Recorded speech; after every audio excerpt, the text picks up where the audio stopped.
Good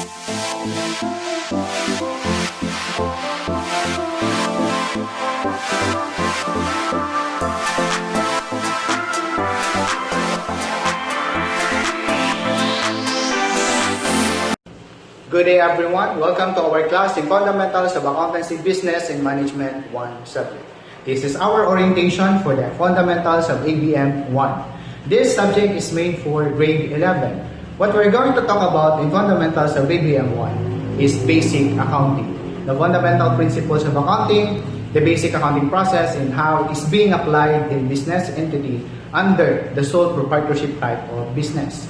Okay, so allow me to give to you the outline of the topics that we'll be having for this specific subject.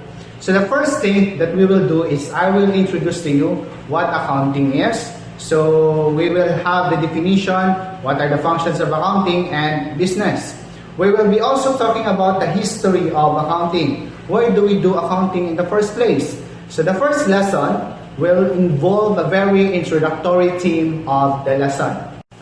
Then the second topic would be the branches of accounting. So there are different branches of accounting that we need to know, like financial accounting, management accounting, or cost accounting. So how do each of those branches function? We will also talking about the users of accounting information. So just to give an idea, we have two users. We have the external users of accounting information, and also we have the internal users of accounting information. So we will be tackling them in detail for the next video. Then we also have the different forms of business organization. So just to give you an overview, the four forms of business organization, which include sole proprietorship, partnership, corporation, and cooperative. We will also be talking about the activities of this business organization. Okay, so this business organization can enter into a service type of business, merchandising, or manufacturing. We will be also be talking about accounting concepts and principles that we usually use and also include in the generally accepted accounting principle or the GAAP. And then the accounting equation. So to give you an idea about the accounting equation is, which is asset equals to liabilities plus owner's equity. So how will we analyze this equation and apply it in the company?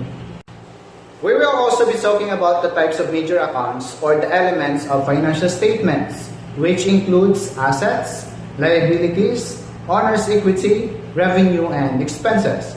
And then the two books of accounts, which is the general journal and the general ledger. We'll be also talking about the book of accounts that accountants use to perform the whole accounting process. We'll be also talking about the rules of debits and credits. So since narinig nyo na, please take note of these debit and credit terms. So to give to you an overview, for example, this account, a fee account. The left side of the account is called the debit side. And then the right side of the account is called the credit side. So we'll be talking about the rules of debit and credit. And then coming from number 11 up to number 18, this is the whole accounting process. After you understood from number 1 to 11, it's time for you to perform the accounting process. So you will start with the journalizing or the recording process, and then the posting and trial balance classification and summarization of accounts, and then adjusting entries, worksheet preparations of financial statements, closing procedures, and reversing entries. We will performing this whole accounting process but in a sole proprietorship type of business. So when you say sole proprietorship type of business, only one person owns the business. And when for the specific accounting process, we'll be tackling about service industry. So later, after na alam nyo na ang accounting process sa service, we will go next to merchandising. We will be also talking about the income statement under merchandising operation and special journals and subsidiary ledgers. So we'll formally start the lesson in the next video about the introduction to accounting. So before you watch the next video, I highly suggest that you read some terminologies first about accounting so that it will be easy for you to grasp the terminologies that we'll be tackling. Okay, so just to remind, I also have a website. So the link is given at the description box on how to enter our online class. So the website will support you on the platforms that we are going to utilize for the course.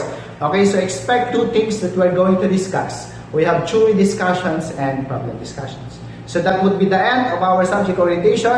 Maraming salamat and keep safe.